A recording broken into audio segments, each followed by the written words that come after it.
السلام عليكم ورحمة الله وبركاته. waxaan halkan ku qaban doonaa channelka Chama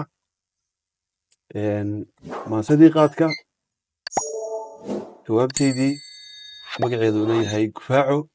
waxaan hadalka badin maayo, waxaan ku bilaabay sida tan: saaxiibkii gurayow ma ogtahay guhooriyo galadiyo barwaaqada looma wada gudboonee marbaa deeqda guuluhu dadka gobol waxyeesha. waxa taagadeeda qorraxdoo gabaabsiya galbeed roobabkii helay daadadkii ka soo go'ay nimco galabsigeedii gacmahoorsigeennii gaban iyo waayeel giddi loola sara kacay goortu hore roobdoon aqbalkiisa gaarkaa markii uu galroonuhu gargaar inoogu fidiyee dixdu gabidhaclaysee gariirkii biriishkana gawaadhidu ka maageen hodheelladu gilgiliyo geesahana beeraley aafadu u geystaa gurmad looga dirayoo maatidaad guraynteed laga qixiyey gooyada aaraartaasi gorgorow gobolkeennu joogniyo waa gudaha hargeyso goobjoog u wada nahay waxse geliyey maansida giraanta iyo abwaanadu gorfaynteeda xaajada garta loogu jilib dhigay anigiyo garaadkii markii aan galoo guray hadba geesu rogi talo gundhigii waxaan helay inuu geedku gurayey ka gubayey kocashiyo himiladaada gaarka ah goorna aadan taariikh la guyaaltirsado oo yahay geeda duunyada galabtii la taagiyo geygeen ku noolahay inta geeda kala duwan rabbigeen ku guudfuray mid la kacabtirsado oo xumo lagaga guuriyo aan wadan gafiyo ceeb garaaley bal guurtay haddaan geedi laga kicin xaqiiqadu ma guurtee geedkii ahaa beri mid u gaara culimada gudinaysa diintae galbinaysa digrigiyo akhriskiisa gaarka ah kutubkeena goolmoon waxyi gurudhigiisa marse dhaqan gadaaleed bulshadeenna soo galay xuma lagu gaboodfalay naf garowsi diidaha garan weyday ee bee runta lagama gaabshee gafka maysagaa galay mise waa la galabsaday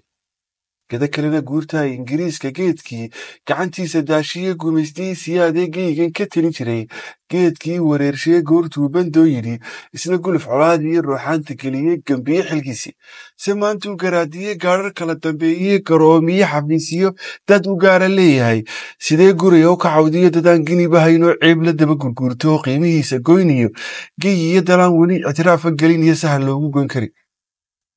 guurtii aqoonay garabsoo ogsoonow dadka inuu kasiiniyo gaajabeel masruuf iyo gargaar hay-adeed yahay galad eebbe uu yahay waxa aad ku garataa inta gorofka caydheed goobihii lagala yimid weli gaawa maran yahay guri nabada mooyee gabni yahay dhaqaaluhu dowladdeennan gaarka ah geesta camar rageydii gaadhi waayey tuurabay dhalintuna gidaarada guulguul u tuban tahay gargaarkiisa caankaa sida aanu ugu gabin waxa gobolligeeda gaari ubadka korisiyo barbaar ganacsanaysiyo gunno waalid qaatiyo gurigeenna hanashada sida loo gaboodsaday balse looma gudin weli garabkii abaalkii uu geedka jaadkii dadkan uu ku guud furay inuu geedka gobonnimo gardaadsee xil qaadiyo gurgurshaha u raran yahay waxa aad ku garataa marka guluf colaadeed gumac laysku weeraro ragna geeriyoodaan siduu geedku ugu yahay gacanqaadka nabadee guurtida wax eegtaa waajibkeed ku gudatee garashada dhaqaajee geel laysa siiyo gadab reeb horseed u ah wanagaanka nabadeed jabhaddii guduuneed raggii galay dagaalkii colaaddii gumaystaha goosankii ka soo hadhay markii gala lafkiciyeen gondoxidhe salka u dhigay waana geedka keliyee gacanfududa tuuguba markuu saare gowskaba gafta kaga fadhiistay hadhka geliyey goor wacan haddii gacal walaaliye geysi kugu xil yeeshaa gurigaaga joogana waa geedka keliyee xurmo aad ku gudatee farxadkaaga galabsada haddii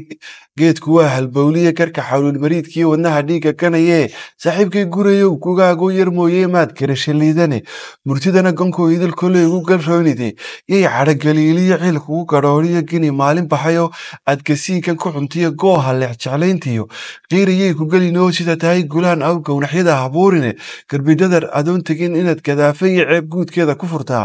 saaxiibkiiyow ka foyiye dhulka guri barwaaqiyo waa hodan galbeedkiyo guyi waayo xaalsii goor kalena u celin